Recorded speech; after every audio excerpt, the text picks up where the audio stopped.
সবার প্রথমে আপনাদের সবাইকে এখন এই ভিডিওটিতে একটি লাইক করে দিতে হবে এবং নিচে থাকা লাল কালারের সাবস্ক্রাইব বাটন থেকে সবাইকে সাবস্ক্রাইব করে সাদা করতে হবে এবং পাশে থাকা বেল আইকন থেকে অল সিলেক্ট করে দিতে হবে। তো বন্ধুরা বন্ধুগণ ভিডিওর মধ্যে দিয়ে টাইম না করে আমরা শুরু দিয়েছি সাধারণত মনোযোগ দিয়ে ভিডিওটি সম্পূর্ণ দেখুন। তো বন্ধুরা আমার প্রাথমিক অবস্থাতে শুরুতেই যখন একটি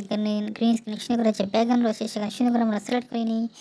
পরবর্তীতে আমরা যে প্লাস আইকনটি দেখতে পাচ্ছি সেখানে আমরা সুন্দর করে ক্লিক করে খেলাটির মধ্যে আমরা আমাদের মনের মতো যখন একটি সুন্দর ছবিকে সিলেক্ট করে নিই সেই গ্রিন স্ক্রিন ব্যাকগ্রাউন্ডে যখন এক পাশে সুন্দর করে বসিয়ে নিই। পরবর্তীতে বসানো হয়ে গেলে সেই ছবিকে আমরা আরও সুন্দর এবং অসাধারণ এবং চমৎকার করে তোলার উদ্দেশ্য নিয়ে বিভিন্ন রকম টুলস রয়েছে এবং ফাংশন অপশন রয়েছে সেগুলোর মধ্যে যেগুলো খুবই প্রয়োজনীয় খুবই গুরুত্বপূর্ণ সেগুলোকে আমরা যে তথ্য পদ্ধতি ও নিয়মাবলী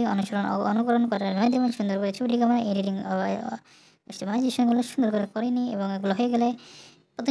প্রথম ছবিটির রান্নার প্রণালীতে এরকম আরেকটি ছবি বসে সেই ছবিগুলো প্রথম ছবির মধ্যে ভালোভাবে এডিটিং ও কাস্টমাইজেশনগুলো করে গ্যালারি দিয়ে সুন্দর করে ছবিগুলোকে আমরা সেভ করে নিই সুন্দর করে তাহলে আমাদের চমৎকার কাঙ্ক্ষিত গ্রিন স্ক্রিন এডিটিং